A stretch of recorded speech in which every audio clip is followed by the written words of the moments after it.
Hey, what's up, everybody? Catechism Question 5 today is going to deal with, the question is stated, what else did God create?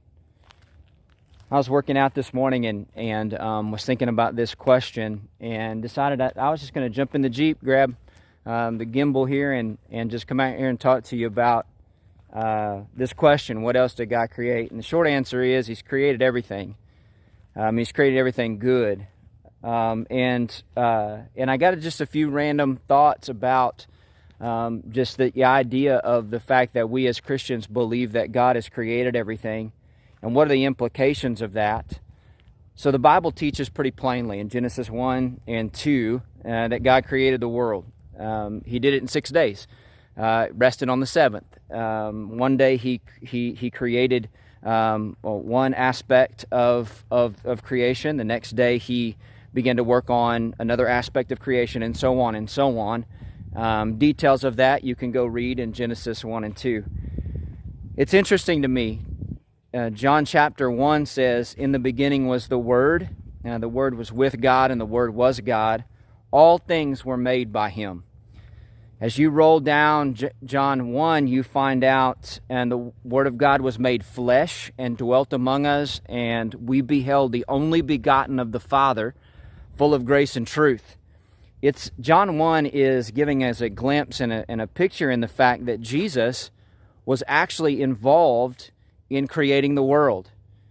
A few weeks ago, our catechism was about the Trinity of God, and it talked about that the Father kind of initiated His will, the Son executed that or accomplished that, and then the Spirit applies that, and that's a lot how creation happened.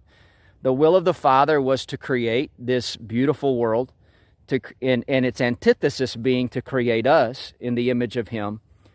And it appears, according to John 1, that Jesus spoke those things or accomplished those things, and then as Jesus spoke, the Spirit of God created the world. Now, that is in stark contrast to what secular atheists would teach, or anti-God or non-God belief in creation would teach.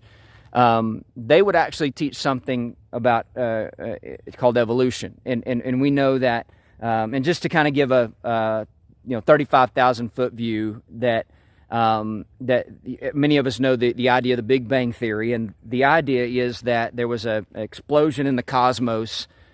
Particles begin to fly through space and through the cosmos, and then at some point ended up creating the world, the galaxies, and so on and so on, the planets, the Milky Way galaxy, then the planets, and over just, for lack of a better word, sheer osmosis, the world's created. And then lo and behold, you start having lakes, rivers, mountain ranges. The ocean resides to a particular spot. Listen, all by happen chance. Just all randomly, and it just randomly happened. And then y'all know the theory of evolution, that we basically started in the pond and as a microbe and became fully human. And the idea is that it's going to continue to be so, that things are going to continue to evolve and continue to evolve. And it just sits in stark contrast to what the Bible teaches.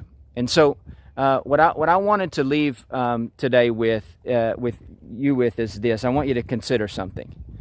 And it's all hinges around purpose. What is the purpose of all of this? You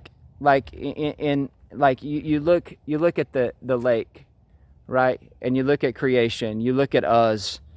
I would contend that what we all want, like the antithesis of God creation, like what we all want is just to have a sense of purpose, right? That's at the end what we want.